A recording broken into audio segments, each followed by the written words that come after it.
Australian Institute of Digital Health, Australian College of Health Service Management, and the Royal Society of Public Health. He is also a member of Health Informatics Society of Australia.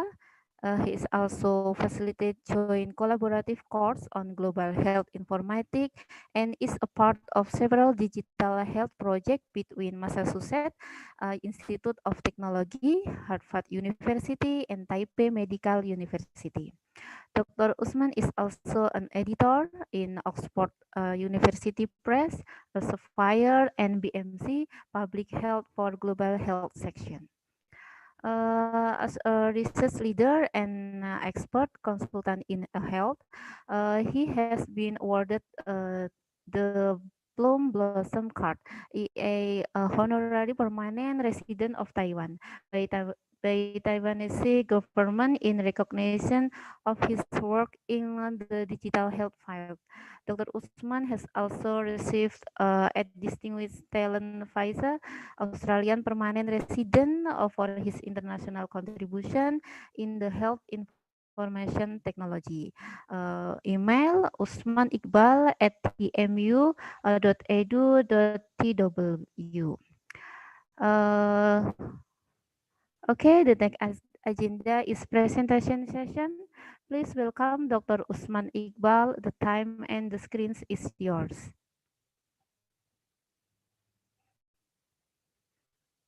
Yes, Dr. Usman. Dr. Usman. Sorry, doctor, your voice it doesn't work. I cannot hear your voice. Ini baru masuk sekitar 5,800.000. Itu artinya masih sangat jauh dari angka 29 juta.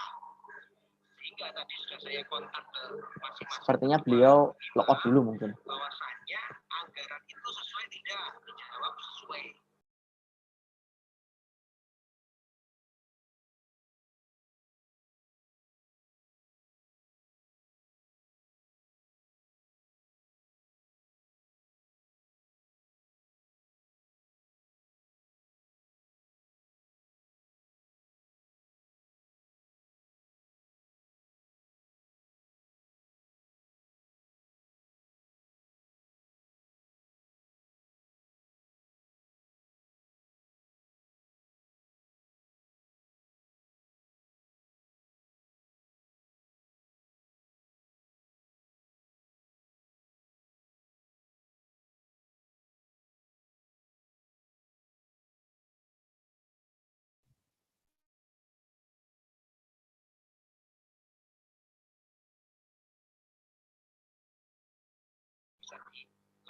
Halo, Dr. Osman. Sedangkan yang BSO itu Bapak,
Teman-teman mahasiswa untuk mengurangi jaringan sementara dimatikan dulu kameranya.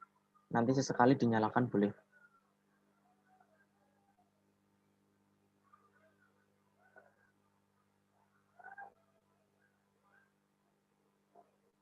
Hello, doctor. Can we start?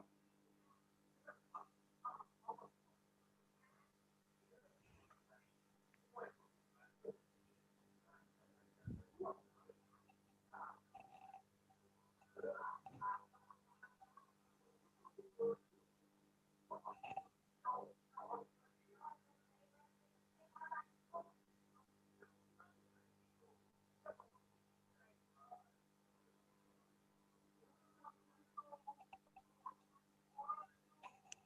di chatting apa ya Pak Lukman?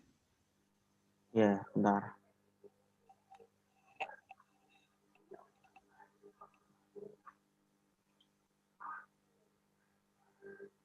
Keluar lagi. Beliau keluar lagi sepertinya. Iya, saya minta login ulang dulu ya. Oh iya.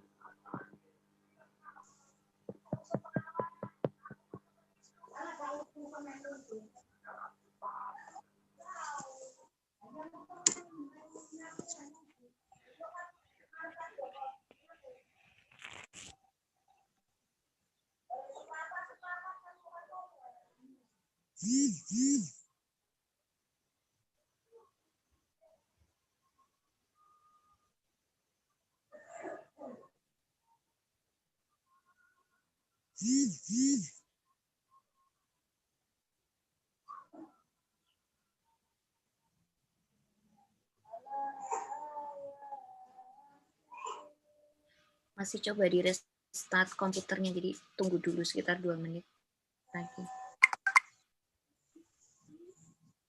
Oke, Bu.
Hello.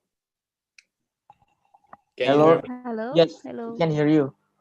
Sorry, I'm really sorry. It's okay. No problem, Prof. Would you share your screen? Yes, I'm going to do that.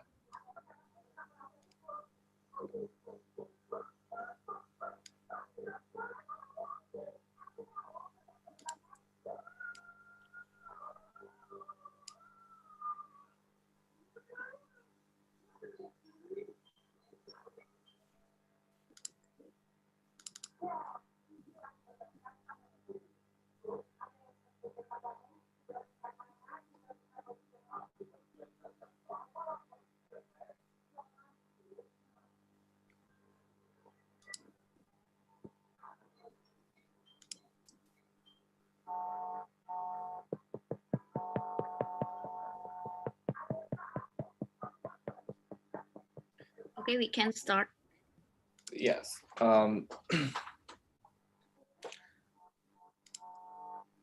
slides are just opening because the system I restarted. Sorry for that. It's technical issues, crazy. Okay, until that, I would like to thanks Professor Lukman, Professor Dr. Noor, and also Professor Dina for providing this opportunity to give a talk at this platform. And it is really nice to see a lot of students, having interest in global health informatics, which is the next coming field.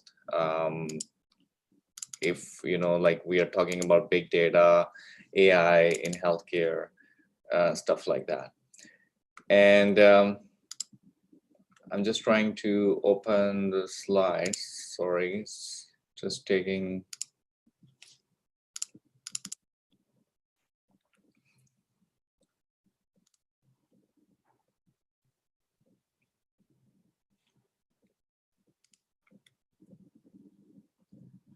Nowadays everything is becoming online. Yeah. So a lot of conferences are become virtual and stuff.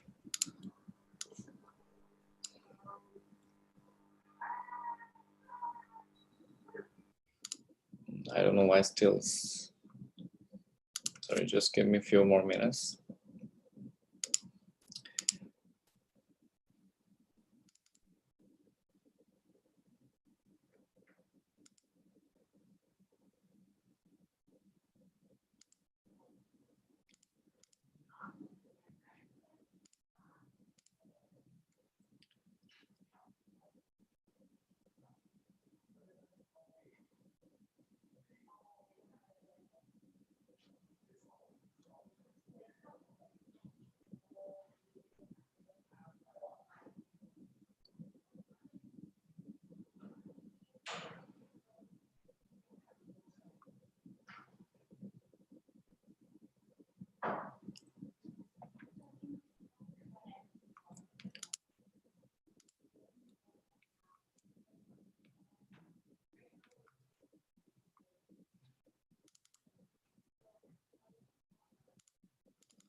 It's really strange. I just opened and the restart, and now the slides are not opening up. Or would you send to the chat? Maybe Prof. Lukman can help to share from the system. Oh, that would be great. I can just drop here. Okay.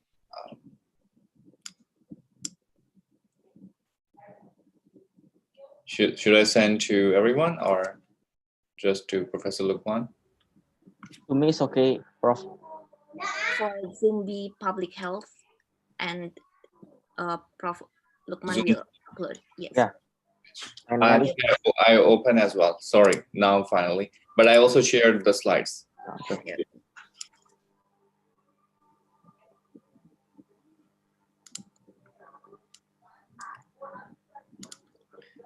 Can you see the slides now? Yeah, you can see. Okay. I would like to apologize again for being a little delay because of the technical issues. So you can see how the technical issues are everywhere around the world. And in healthcare, we are trying to integrate the technology, that how it can help to improve. So once again, I would like to thank Professor Lukman, Professor Noor, and Dina. Today, we are going to talk about AI and big data for global health improvement. And I think most of you have heard about what is global health and what is big data and what AI, but I'm just going to give you more in a layman term. It will be helping to better understand how exactly you're going to use this in future. So you already have my introduction from Dr. Sam. I am currently working as an assistant professor at Taipei Medical University. We have a global health development department, which has master's program and PhD program as well. And we had several couple of students from Indonesia as well, which graduated from Global Health Department, did masters so far. And besides that, I also work as a digital health consultant and researcher at ICHIT Center. This is also at Taipei Medical University. And I'm also fellow of Australian Institute of Digital Health, which previously called Australian College of Health Informatics and Australian College of Health Services and Management as well. And I also work with the International Health Literacy Association. So I'm the standing committee member for practice and standards. And besides that, my passion was also in research. So I have been involved in journals for the last 8 years. I've been deputy editor for International Journal for Quality in Healthcare, which is from the Oxford University Press. And this journal is an official journal of an international organization called ISQA, International Safety and Quality in Healthcare. And then there's another journal which is called Computer Method and Program in Biomedicine, which is from elsewhere. So IGQAC has a 1.8 impact factor, which was 2.5 impact factor last year. And CMPB has a 3.4 impact factor this year. And recently I joined BMJ and Healthcare Informatics Journal as well as a deputy editor, which will have impact factor next year, hopefully. The interesting thing is I joined recently a new journal as an editor-in-chief, co-editor-in-chief with one of the another co-editor-in-chief from Netherlands. And this journal is a sister journal of Computer Method and Program in Biomedicine Journal, which is called Computer Method and Program in Biomedicine Update. So the difference in the name is just an update because it's a sister journal. This journal does not have any impact factor yet because it's a new journal, but it will in 1 or 2 years. But you all are welcome to submit your research papers if you're interested in, because now it's free journal and there is no charge as well.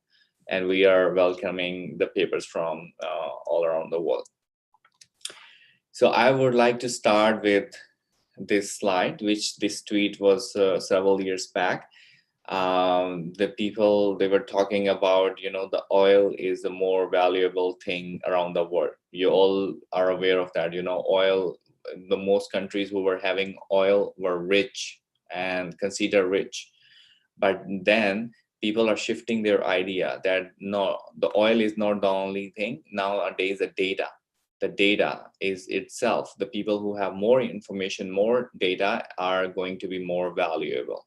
So nowadays you can imagine that how so many different platforms like Google, Facebook, Uber, Amazon, many other different companies, they generate a lot of information. For example, some of the information from the social media, a lot of people always, do comments, share information, a lot of pictures, photos, traveling, all kind of information. They are connecting friends, families, is available online too. Sometimes if you feel frustrated, your even emotions are also monitored on the social media as well, right? Like if you're happy, sad, excited, and all this kind of stuff. So this was showing that, the world's most valuable resource is no longer oil, but data will be.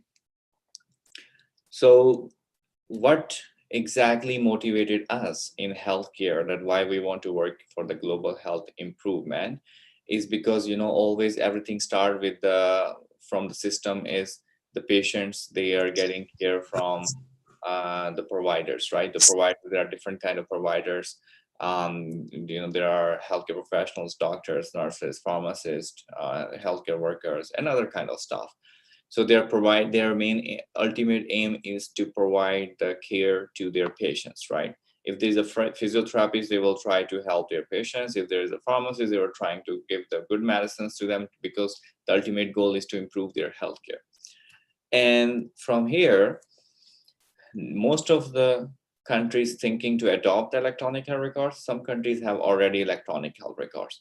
So imagine if you capture all the information through electronically through the health, proper health records through EHR system, and that information can be used for biomedical research purposes as well, because that information is the real accurate information you are collecting. This EHR don't have to be at one place. It can be local, regional, or national level. So different hospitals can have their different settings and different systems too. And from this information, we can able to make some standards for prevention and treatment. So we can able to know, what kind of standards we can make, or, what kind of treatments we should be doing for that particular settings based on the information we are collecting. So for example, maybe the local regions, they have different kind of diseases compared to some other regional areas. And then people, they can able to see what kind of more diseases coming and what kind of treatments we should suggest for them. And based on that information, we can create protocols, guidelines, and educational material as well. So based on the protocols, guidelines, and education materials, we can able to have information decision support system too.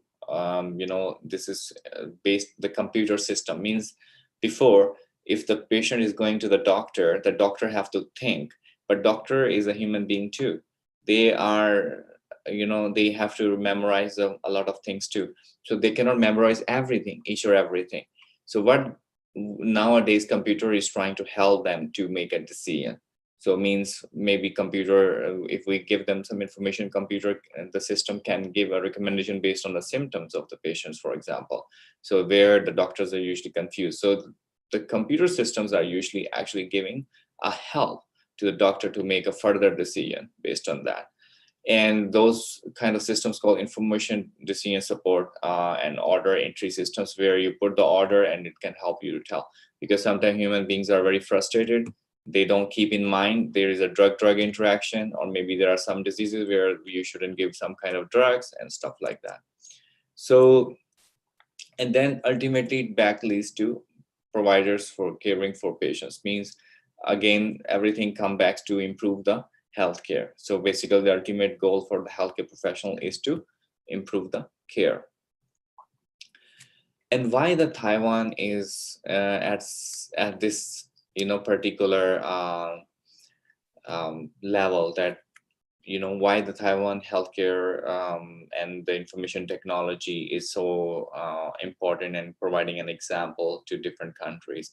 First of all, Taiwan healthcare industries are working with academics and also industries together. So, and also the other companies together too. So they have like academic and industry collaboration, strong collaboration, which is very important, because if you're working in academics, you need to know what is exactly going on in the industry section too. So if something new, innovative ideas coming, how you can do some research in academics and how you can implement that too. The second important thing is the high performance healthcare system in the world consider. And Taiwan has 15 visits per person per year, which is a very high outpatient visit around compared to the other countries too.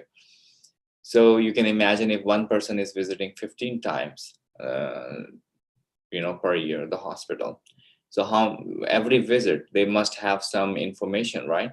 So they have some diagnosis, they have some drugs, and these drugs and diagnoses are entered in the system by physicians themselves. They don't have the coders.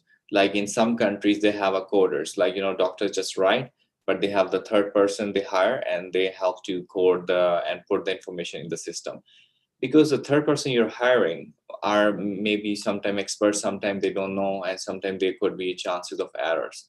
But if doctors by themselves, if they try to key in the information, it most likely to be going to be accurate, because they are the one who are writing actually, right? And they are the one who understand this thing better. And another important thing is accurate electronic prescription. So in Taiwan, there is an electronic prescription system.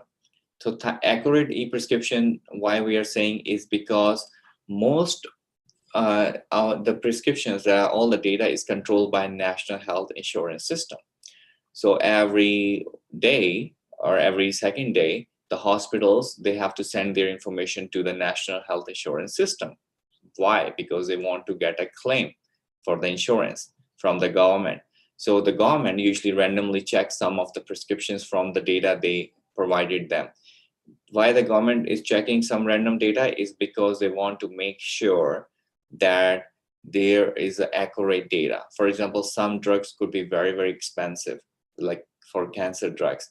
And if you don't put the accurate information, then this could be a problem, right? Means you are just spending extra money. So there is almost 23 million people, and there's almost 20 years already Taiwan having electronic health records. So you can imagine how much data they have for the whole population. And the important thing is every data is very structured and coding properly system. So you don't worry about the, the setup. So another important thing is, the medical errors. The drug errors are considered the top third higher, risk factor for the death. So cause of death in US in 2013 was like, you can see 297K, 25. So these top one was heart, then there was cancer, and then third is a medical error too. So if you cannot control the prescription errors from the beginning, then of course these much people are having a risk to get this one. So you can see the reference here too in 2016, and the medical error was considered the third leading cause of death in the US, and this was published in British Medical Journal. Why I mention this one is because we have the data in Taiwan. So what we did with that data is we tried to build some model. The model was called ESIP, Advanced Electronic Safety of Prescriptions. So this model was built based on the data collected from the hospitals, electronic health data. And we took almost 700 million prescriptions, and this 700 million prescriptions, inside the prescription, there were 1.3 billion diagnoses and 2.5 billion medications. And you can imagine, if one patient is going to hospital to see a doctor, sometimes they have one diagnosis, sometimes they have two diagnoses, sometimes they have three diagnoses. We don't know. And sometimes they have 2 drugs, 3 drugs, or could be 10 drugs, right? It depends on the patient's complexity. So then almost like 16,000 variables and 400 doctors. And we use a machine learning program. And then we find out the same prescriptions, the sample we give to the human experts. Human experts are like, doctors and pharmacists. And the same prescriptions we use from this database, using this algorithm to, identify the drug errors. And 75% to 90% agreement by expert reviewers, on this one consensus. The computer identify, for example, we give some prescriptions to computer, and computer find out that, these much prescriptions have, medical error, and the human experts also checked the same prescriptions, and they agree with the computer algorithm, almost like 75% to 90%, that the computer detected the right way. The algorithm detected the right way, that this is, these prescriptions really have this, the error, like it's inappropriate prescriptions.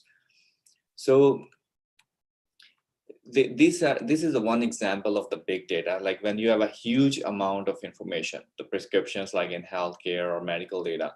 So what you can do is you can build some kind of model which can be useful to help to improve the quality of care by reducing the medical errors. And this is, you can see the model here. And this is an example of D1, D2, D3 is like, maybe this is an example of one prescription. So for example, this is one prescription with the 3 drugs, 3 diagnoses, and there are the 5 medications. You can see how we have the association with each drug and diagnosis together with the medication and the diagnosis. So there are positive associations and there are negative associations as well. So positive association means if there's this disease, then this drug is particularly for that particular disease. But sometimes there's a negative association, means sometimes you give drug just in a general case. For example, like aspirin. Most of patients just want to have aspirin for any pain or any normal without any particular diagnosis as well. This is another project we have done, temporal cancer prediction. This is a good example of predicting your, any patient's disease beforehand. For example, we have a data and we have all the information of the patient. So we can see that based on this current information, what this patient is likely to have in next 12 months or next 24 months or next 36 months based on the previous history. Means we can able to predict the liver cancer or other cancers based on the history of the patient, that this patient is going to develop, which kind of cancer, they have a risk to develop what kind of cancer. And this model has almost 94% accuracy as well. So you can imagine, how good the big data or artificial intelligence is nowadays, that it can help to let people know before that you are at risk of that certain disease. Imagine if someone has already some disease, then it's very annoying for them to get treatment, and especially if there's a cancer, you have to take chemotherapy. It's very expensive. It's also mental stress, a lot of cost involved in that. And then your healthy condition become unstable as well, because you are taking chemotherapy. You will, most of the patients, they'll lose their hair and other side effects and a lot of complications. Why not if you can predict earlier? So for example, if someone can predict earlier, 2 years or 3 years, then maybe they may change their behavior, their lifestyle, and they can stay away from that particular certain diseases. So these are the things. So this is the model you can see here. We use the different data, and we try to see what kind of patients are more likely to get what kind of disease.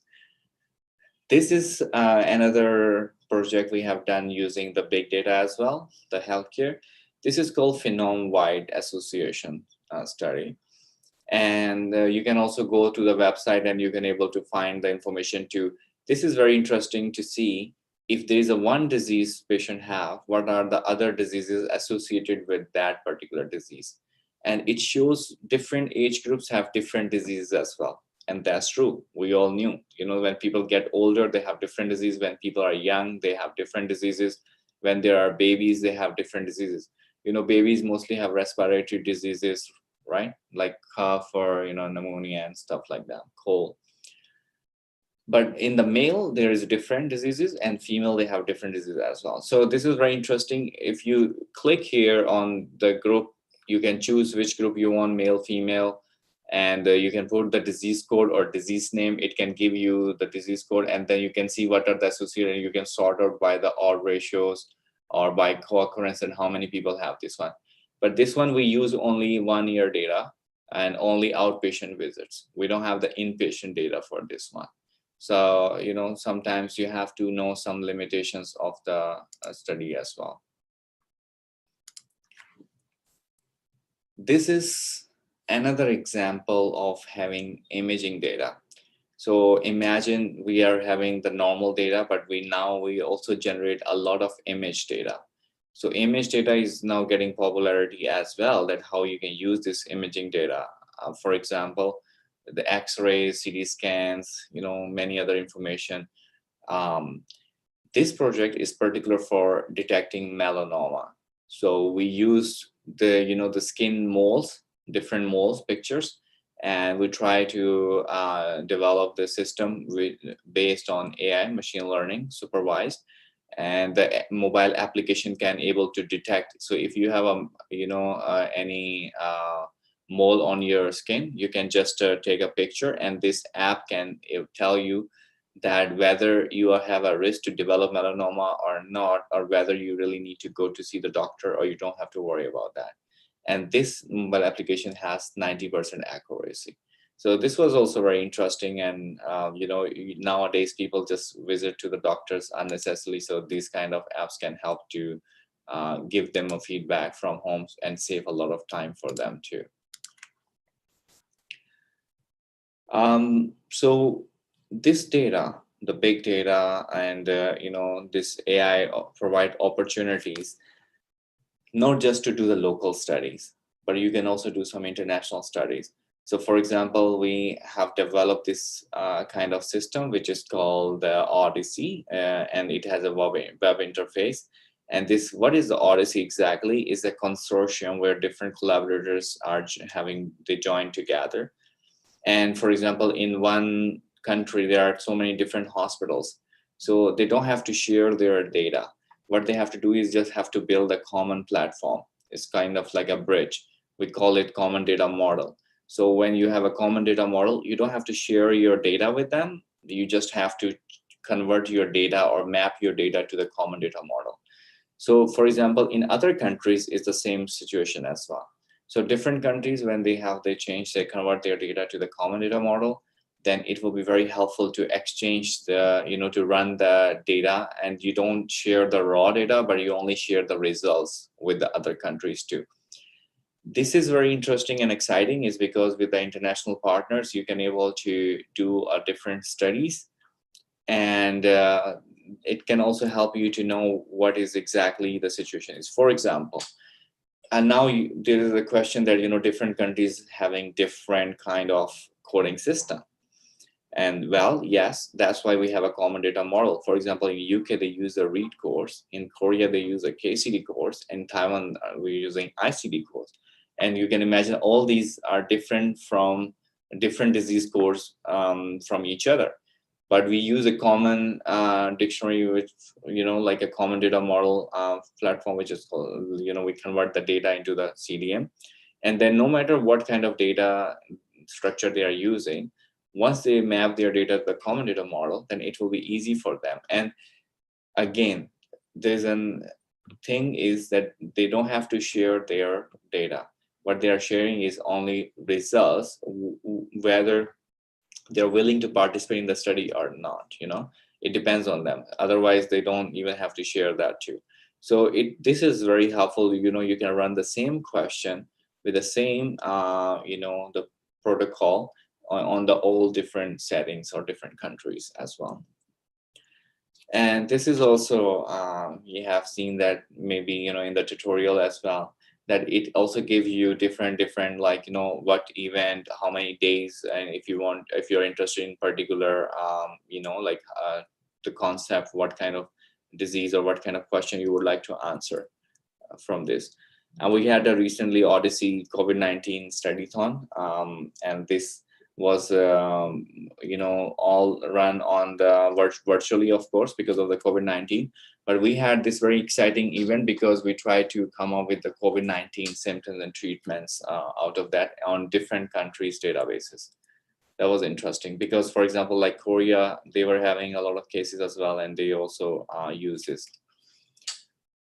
This is the study we published in 2017, which is about uncovering exposure responsible for birth season and disease effects, a global study. This study was very interesting because we try to see if the particular person born in a particular city, particular month, then what kind of disease they are more likely to develop in coming years. So it was interesting. It got a lot of media attention as well. And this was with international collaborators from Stanford University, Columbia University, from US, from Korea and Taiwan as well.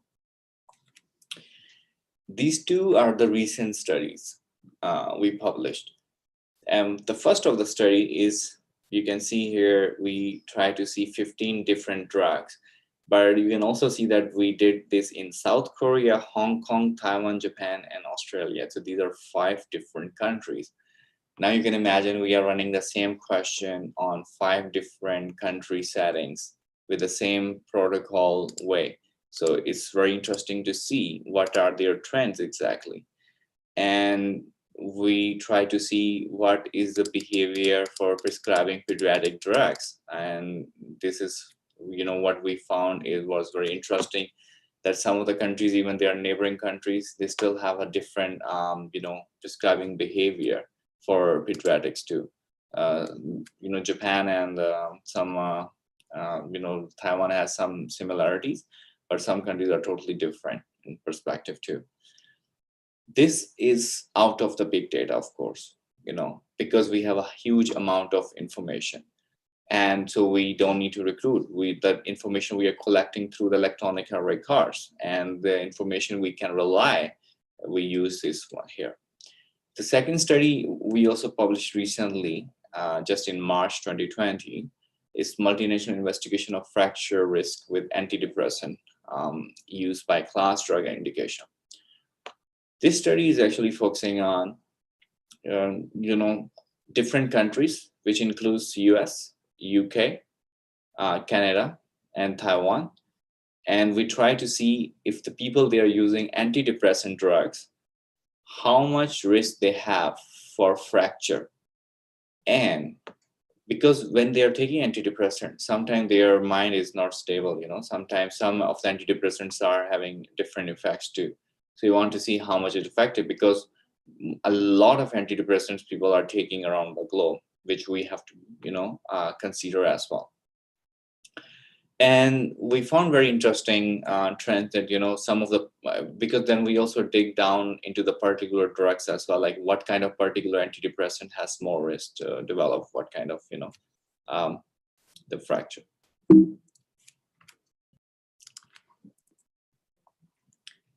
This diagram is actually showing the structure of Taiwan, how the information is actually flowing.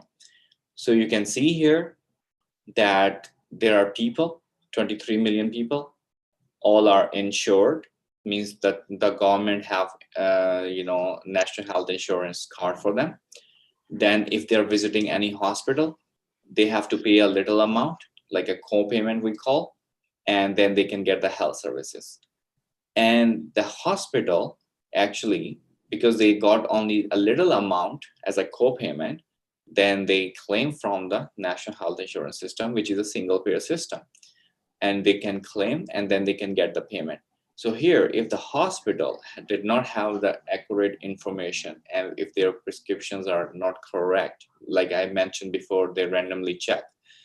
If, for example, if they have only put the drugs in the prescription, but no diagnosis, if no diagnosis and drugs, then the doctor doesn't know, the insurance or the other people don't know that why you prescribe this drug for what disease, right? Then they will not claim that, they will not pay for that to the hospital. So hospital are really putting restrictions on the data quality and maintaining the data quality. That's why they can able to claim the money from the national health insurance system. The national health insurance system actually provided the NIC card to the every insured person. So they, every person according to their salary, they have to pay the insurance fee to the government every month. The new feature from last few years introduced was called My Health. So My Health Bank is actually a cloud where all the information goes to the My Health Bank, and all the information stays in My Health Bank. And we have recently start talking about My Data, My Decision slogan, and we published some book chapters of that too. And those My Data, My Decision means that the data belongs to the patients, so they have a right to access their information too. So if we have, because before, if the data is in the hospital, if the patient need their data, they have to go to the hospital, be in the queue, request for them and stuff like that, and to wait for the data. But now if the data is in the health cloud, they have access to data anytime they want. They can download from their app, they can download from the computer, they just need to have their ID and password, and it's a secure system. Besides that, information is also available for researchers. So if some researchers wants to do some research, they have to request and then go through the process, and they can able to do that too. And we have done a lot of studies using this research database as well. So you can see the whole complete system of Taiwan, that how it is controlling the quality of the data and how it's going to be giving authorization. So not any random people can access to the information, because you have your personal NHI card with a chip, so you can identify and stuff, and then you can able to access the information. My Health Bank, I just mentioned, introduced an app. So the people who registered, they can download their app in the mobile, and they can access the information. So for example, if they visited one hospital, they can and then they visited next hospital the next day, they can able to access their all information, and they can share with their doctor as well that they visited one doctor and the second doctor, so they don't have to do unnecessary tests or unnecessary or if, for example, if they forget about the information. So it is very helpful feature. And you're all aware that in Taiwan, the COVID-19 was very well controlled. And one of the reason is because Taiwan has a good health IT infrastructure.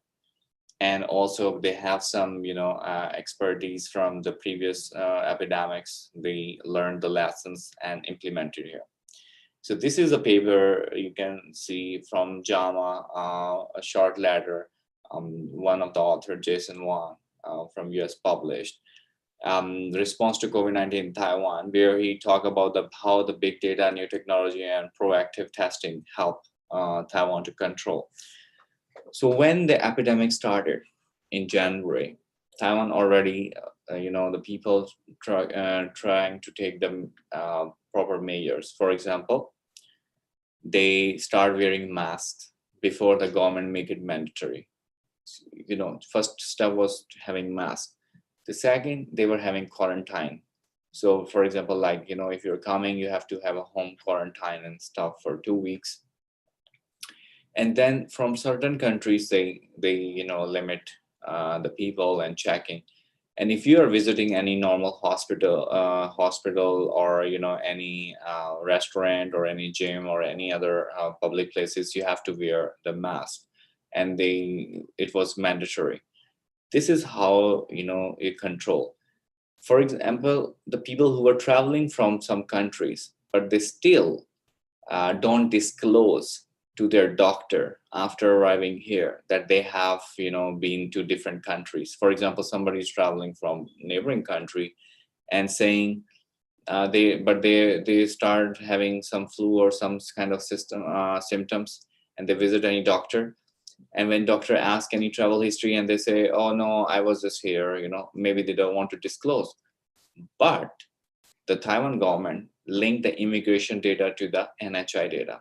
So even though the patient don't want to tell their doctor, when the doctor using the NHI card, they can see this person was traveling from this particular country, and they can suspect that this particular patient might have risk to develop this kind of disease. So they can immediately tell them to take the measures or take this test, or to do the quarantine or the necessary steps. The key thing here is the linkage of immigration data to the NHI data, how useful it was when the people, they are afraid to disclose their information, that where they were traveling, the travel history, and how they control. And the second thing is the mask things. If you're wearing proper mask, you are staying away from the particular risk. That was very interesting too. So when we talk about the mask, you can imagine in different countries, it was a real panic. They don't have the enough masks. They don't have the enough resources, because sometimes you misuse resources, right? Like in picture, you can see that someone put on the cat, the mask, but the person who really need the mask is, just wearing some kind of, artificially made some preventive thing. The thing here is you need to control the resources during this pandemic as well, and how you can do that. That's also very important, right? So Taiwan introduced Emask function in My Health Bank in the app. What this Emask function was? This function was that people, when they go to buy the mask from the pharmacies, they cannot buy more than the limit of 3 masks per person. And they can check, verify from your national health insurance card. See how control they can, do each person. So they can just make sure that you are getting enough, and the people who really need it also are getting enough too. The second thing was that when people are in the queue for a long time, and you never know, in the queue, you also have a risk to develop, this kind of disease. So they made it online, means you can reserve. If you're going to the work, you don't have time to be in the queue, it's okay. You can just book online, and you can choose nearby pharmacy. And when you come back from your home, you can pick from the pharmacy at that time. It will be ready, and you can pay online too. And it is also controlling that, which person. So if you bought already and you're going to buy it the second time, you have a time limit that you can buy only within time frame.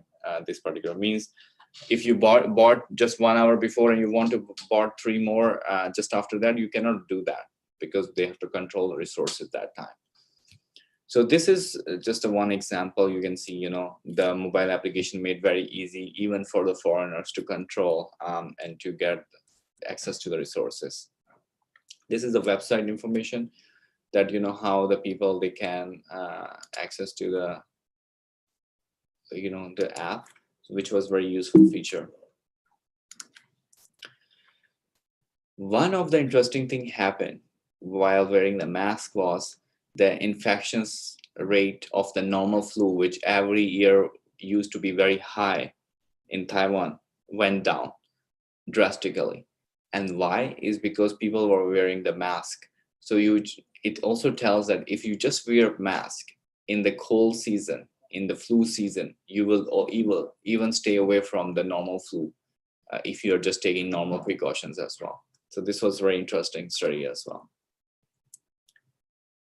And the another thing is, there are some social media have a lot of information which says, oh, you can eat this, you can drink this, you will be fine, and staying away from corona, this is a solution of corona and stuff like that. And social media have a lot of information. Sometimes it's very hard to know which is real, exact, accurate, correct information, and which information is not correct information. And this is a real challenge for different countries nowadays, because sometimes people just get a message and they just forward to, there are 5 or 10 people without even reading or making sure this information is correct or not correct. So WHO recently took an initiative and they introduced, infodemic term. And also they're working on that, some training programs. And they also push some social media platform. So for example, before, through WhatsApp, you can send to more than 20 people the message together. But now from WhatsApp, you only can send to maximum 5 people message. You cannot send more than 5 people. So this is at least before, if you're sending, imagine if the information is wrong and you're sending to 40 people, you're sending wrong information to 40 people at the same time. But at least now, if you're controlling to 5, at least you control. Instead of 40, you're only sending to 5. So the misinformation is not spreading too fast. So this is another way, things are going on. And different stakeholders are taking into consideration these issues too. This is a paper also published from our group, and you can see that how people usually try to search from Google about the COVID-19. That's why we were talking about, how the people used to look for the information online from Google, from social media and stuff. And I think the 2 authors are from Indonesia as well. You might know about that. This is a paper we published just recently, few months ago. It's called How Can Artificial Intelligence can Make Medicine More Primitive? And the reason for this one is we want to say that AI can help to have earlier medicine. Earlier medicine means even something happened before, we can have something, we can predict earlier too. And this published in a top journal in informatics, Journal of Medical Internet and Research. And we try to introduce 3 terms here: AI for primary prevention, AI for secondary prevention, and AI for tertiary prevention. So overall, the AI for earlier medicine. If you're interested, the paper is available open access. You can go to the title and you can read the whole letter. It's not very long paper. It's just a short 1.5 page, but you can have a concept that what is exactly we are talking about earlier medicine. And earlier medicine term is introduced from here, from our group. And one of the co-author is from Howard University, and another professor is from here, from TMU. Also, the father of informatics actually in Taiwan. So earlier medicine is very important now using AI, and you have different, for example, you can have actionable, you have accurate information, you can have timely information, and you can have individualized information as well. It means you can individualize people. You don't have to say, oh, everyone have to do the same thing. Maybe everyone is different. Their genes are different. Their different treatments work on different people. So that's why you have to precise it. This is the course I think most of you have took this course, and but it's always ongoing course. If you still interested to take this course, you are welcome to take it. And I think your professors will explain you further details about that too. This is a journal, which I just mentioned that I joined as editor-in-chief, along with other editor from Netherlands. And this journal is focused on overall, including public health informatics as well. It's a new journal, but you all are welcome to have submissions if you are interested. If you have any research papers which are fall within the category, and we can facilitate and help to process faster as well. I think that's all so far. Thank you so much for having me here, Dr. Nursam, Dr. Dina, Dr. Lukman. I'm open for the discussion and questions from the audience.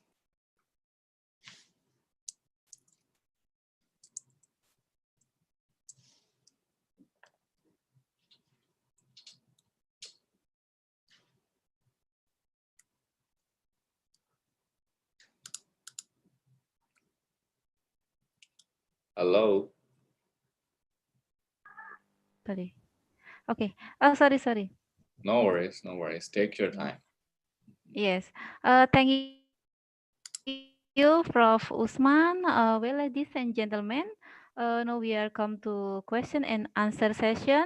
There will be two session, and each session is for two question.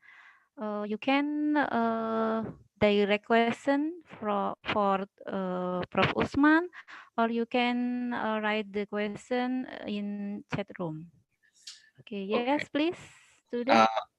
Uh, until the students, if they have any questions, they can go through, but I can read the, I think, comment section and go at the same time with that too. Okay. Okay. If this is okay, Dr. Noor? Yes. Okay. Okay. Okay, thank you. So I think there is a one question from Sylvie Yanti. Sorry if I did not pronounce correct. So the question is, what is the level of public accessibility to health data in Taipei in general? What is the main obstacles for the community there in accessing electronic information about health? If you are studying in Taiwan, then there is no much difficulty. You can work with some of the local researcher and you can access to the information and you can do some research.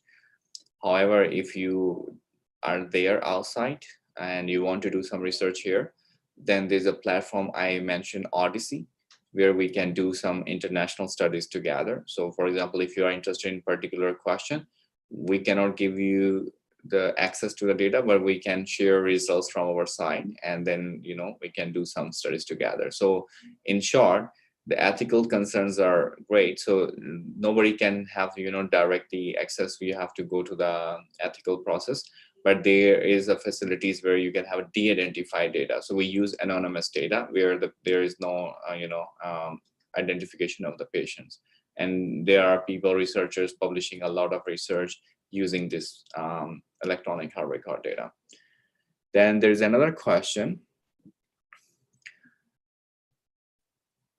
from Putri Royan Diva, Public Health Department. So any possibility for every country to use the mentioning projects related to AI intelligence, since we know that we have different resources, culture, health system, etc.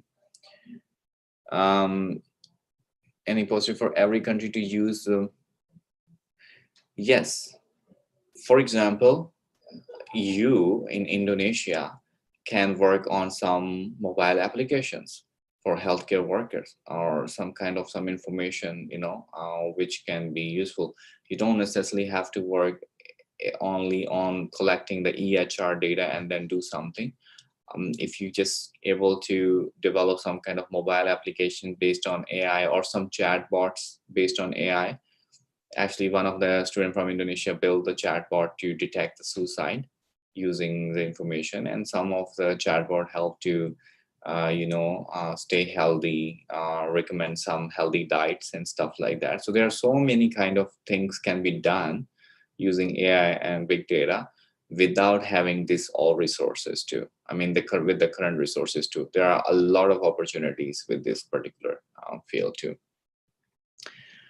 Okay, then there is another student, Anissa. So from 2008 to 12, according to the Indonesian Central Bureau of Statistics, Indonesians are more likely to choose to treat themselves than to use health services. The role of the patient virtual health assistant, which is one example of the use of AI, can make it easier for patients to access medical information. To what strategies can be taken to maximize the use of AI in the community, considering this virtual patient health assistant is a new breakthrough in the health sector in Indonesia. Virtual assistant is helpful at some extent, but it cannot replace everything total. And the reason why I'm saying is because sometimes you just need to ask some questions, so you can use virtual assistant to trust on the information. But sometimes you maybe get injured, you really have to go to see the doctor, or maybe you have some particular pain, you really have to go to see the doctor for procedure. So virtual assistant is good to cut maybe, and sometimes it can cut maybe more than 50% unnecessary visits to the hospitals and reduce a lot of cost, a lot of burden from the hospitals too. So it's a good initiative. And but it all depends how good is your virtual health assistant to help, and what kind of virtual consultation they can provide. There's another question is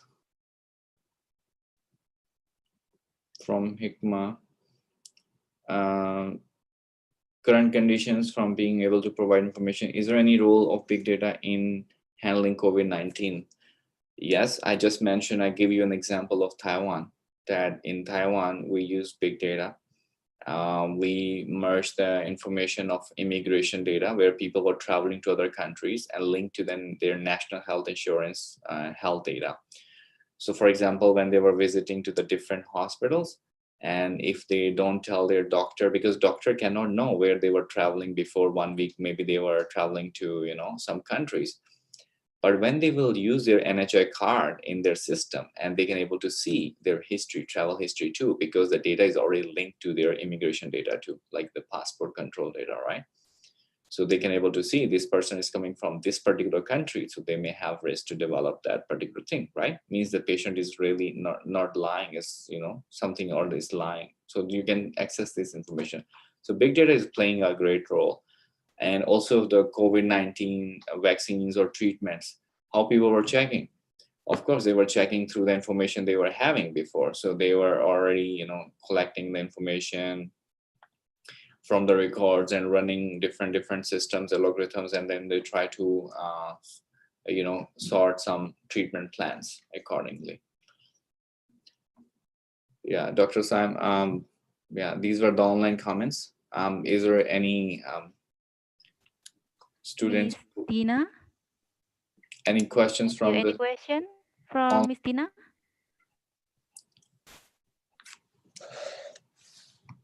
any online student have any question or any comment? Any question?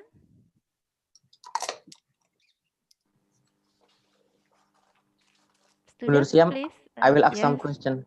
One question. Okay. Yeah. Yes, please, Mr. Lukman. Dr. Usman, it's interesting for me to hear your presentation. The good data can be as the solution for decision making, but sometimes the data itself is a problem because there are many versions of the data. National data is different with provincial data, different with city data, different again with the lower level. It happened in Indonesia. Based on your opinion, how should we as Indonesian people to make the data with the same interpretation? It's actually a very good point, very good, excellent point, because it's the same example. If your ingredients are not good for cooking something, your food will not taste exactly the same way, right? So data is very important for the quality as well. So the good data, the quality data always also help to have a good models or good, systems, stuff like that. So for this perspective, we need to have some proper, the standards and structures which can help to make, like a good um, quality data collection system. So we cannot just say, like we can collect any kind of information. We need to standardize information. We need to make sure the data coming is accurate, and is the quality of the data is also manageable, and also how much we can rely on the information, and also how we can maintain that information. And of course the privacy and security is also the kind of concerns for that too. So data quality is the core for anything. If we don't have the good quality data, we don't have any standardized good procedures too. So we need to have the good standardized procedure or structure which can help us to have a good the quality data. So for example, I just mentioned that if the patient, they are not telling rightly that they were traveling, or they were having something, then it will be hard for the physician or doctor to know as well, right? But if the data was already linked to the previous, the immigration, then it was easier for them to, have the access to know the information. And that information was accurate, right? Because you can rely on that particular agency. Like in Taiwan, I told before that when the physicians, the National Health Assurance, they are getting the information from the hospitals, is key in by the physicians themselves. There are no coders. So the physicians, they help to key in the diagnosis by themselves. They key in the drug code by themselves. So when the physician who is expert in that particular field and they are key in the diagnosis by themselves, they are the one who are the frontliners, right? So they know what is the best diagnosis for this, what is the best drug for this, and that information is automatically recorded, and that's how we can trust on them. But if you imagine that they just write and the third person is trying to key in that information, sometimes maybe they can misinterpret that information. Sometimes it's hard, so it's hard to ensure the quality of that too. So that was one of the reasons that the Taiwan is controlling the quality of the information. Yeah, and it's very good. It's a backbone actually. Yeah, thank you.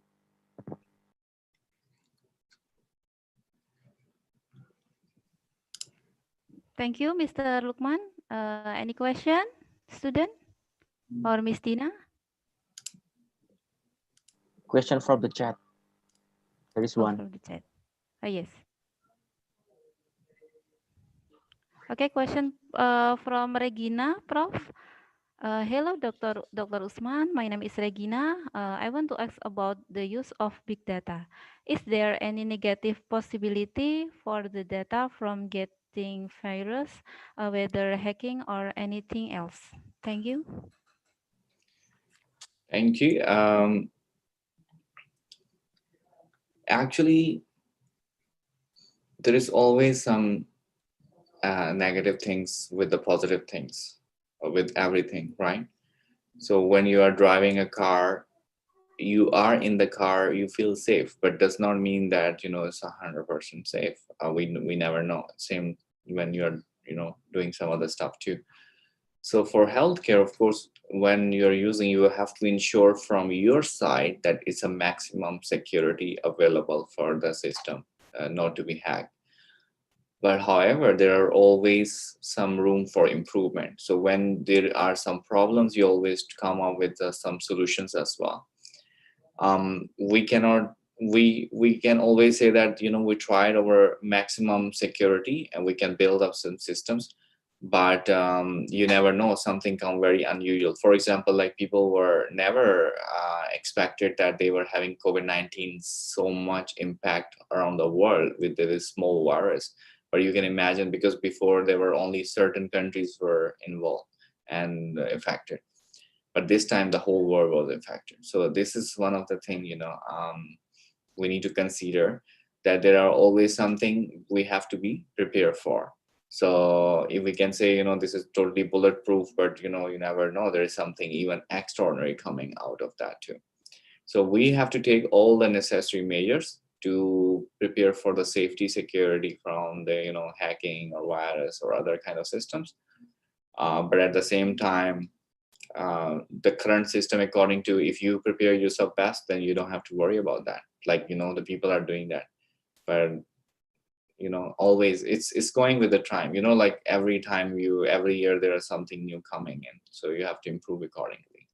Yeah, I hope I answer as per your expectations. Or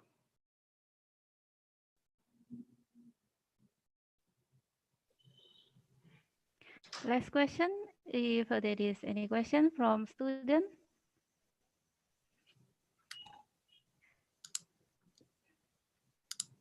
Okay, from Alia. Refers from previous slide, AI can be used as the primary, secondary, and tertiary prevention. How Mhm. big the presence of AI in health fields, especially in prevention disease to improve the people's health? And are there examples of successful implementation for AI in improving public health? Thank you, sir. Thank you, Alia, for the question. Actually, yes, it is. For example, like the Molme example I just gave, the app, because if you detect that melanoma earlier, so means you already detected from this, and then you already got treatment for that too. Means you went to see the doctor and got the treatment earlier than it really happened. And some of the examples I share, like one of the example was liver cancer detection, right? So imagine if the patient have already got a risk estimation from their physician that you have a risk to develop liver cancer in next 2 years based on your current condition. So if they change the lifestyle or taking some precautionary measures or some preventive medicine, then they can stay away from that particular procedures. Like they don't have to um, they can try that, maybe they can stay away from for next 5 years or 10 years. It's the same like when the patient have diabetes, and before diabetes they also have like some symptoms, and people usually tell them, or the doctors usually tell them that oh, you should do exercise regularly. So if you do regular exercise, you may stay away from, then you don't need to take the medicine. Or if you have a diabetes, you're more likely to get the hyperlipidemia as well. So start taking the hyperlipidemic drugs now, so you can stay away from the hyperlipidemia later. Because the more diseases you are getting, the more complicated it becomes, and the more complicated it becomes, and it's hard to get away from that. So it's better nowadays to have early prevention than having something and then you're trying to treat that particular thing. So AI is helping in many ways, not just like early prevention, and you can have some early treatment plans for that too, like precautionary plans. And also AI can help to have the precision medicine, the precise, so you can really precise the people, which group will take which kind of treatment, what kind of response they will take. And this is very helpful too. So yeah, if you read the full letter, you will understand that how we categorize the primary, secondary, and tertiary prevention using AI with the different levels. So for example, some patient, they are already old and they are staying in the home, um, nursing homes. We can able to detect their early fall, maybe early infections if they are in the hospital. Or for example, if every infection, before every infection happen, what is the main symptom is fever, right? for every infection, no matter it's viral, bacterial, or something. So maybe we come up with something that when the body temperature is changing, it means this person is going to have an infection. So early detection is through the body temperature, right? I'm just giving one example, but there are many other things too. So for example, if we attach some sensor to their body and the patient, when the body temperature changes, it alarms the nurse or any doctor, and then they go and particularly find that patient and they can have earlier treatment started for that particular patient, instead of the patient already have a fever for 2 or 3 days and getting more and more complex and stuff like that. So there are small examples, but it's very interesting. And AI is really, AI is actually not new, but now people are using them more. And in healthcare, actually, it's really very helpful. And it really changing the whole healthcare system. And especially because we have now a huge amount of data and the data quality is getting better and better. And we have a capacity to collect the information. That's why.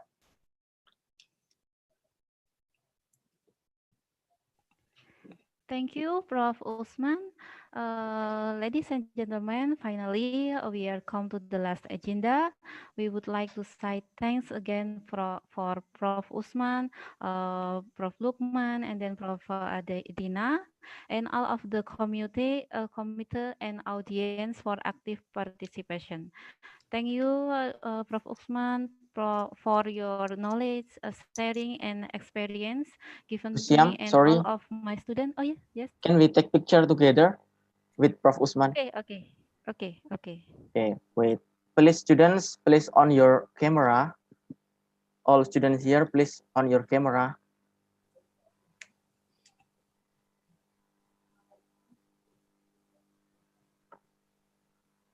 I will, Afifah. Okay, first layer, 1, 2, 3.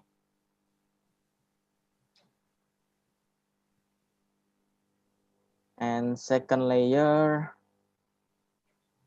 smile, 1, 2, 3. Third, smile, 1, 2, 3.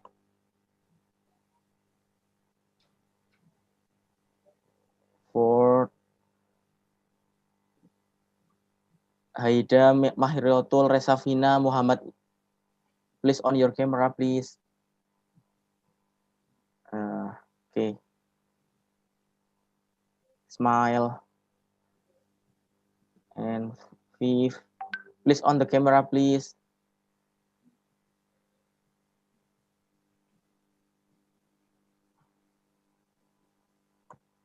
Okay. Last slide. Okay, enough, Bu Siam. Okay.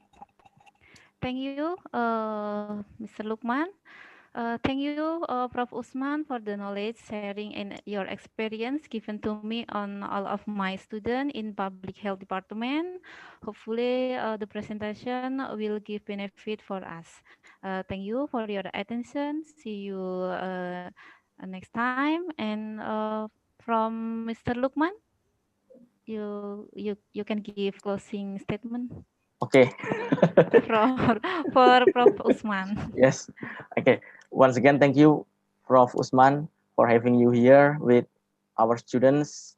They are very enjoying your class because artificial intelligence is something new in Indonesia, especially again in big data. They know new knowledge from you. Thank you very much. Thank you, Professor Lukman. Thank you, Dr. Noor and Dr. Dina. Thank you, everyone, and thank you all students. And if you still have any questions, feel free to email as well. Okay, Okay. thank Thank you. Bye. you. See you. Thank you. See you. Untuk Okay, mahasiswa, thank you. Yeah. Jangan keluar dulu. Saya mau share ini untuk presensi kuliah sepertinya Bu Siam. Terima kasih Pak Lukman atas segala bantuannya. Jangan lupa emailnya ditulis dengan benar ya. Nanti biar sertifikatnya nggak salah masuk email. Terima kasih Dik Lukman dan Dik Siam. Ya, Ya, matur Bu. nuwun Bu Dina. Terima kasih mahasiswa semua. Maaf ya Bu, sudah ditutup tadi. Gak apa-apa. Terima kasih semua. Saya tulis di chat biar bisa di-copy. Bentar. Bentar ya.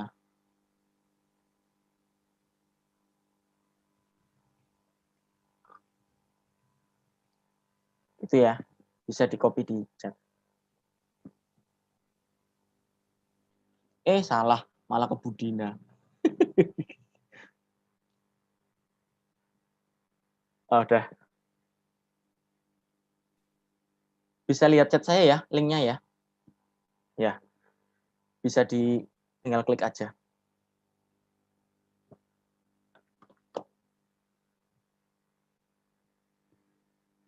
Sudah Bu Siam? Mau di close atau mau ada kuliah? Enggak, di close. Terima kasih ya adik-adik semua atas partisipasinya. Semoga bermanfaat. Matur nuwun Bu Dina. Terus Budina. Matur nuwun Pak Lukman. Sama-sama. Saya juga terima kasih, Dek. Saya live ya. Izin live Adik-adik. ya. Ya. Terima kasih Pak, Bu. Ya. Terima kasih Pak Lukman, Bu Siam, Bu Dina. Ya.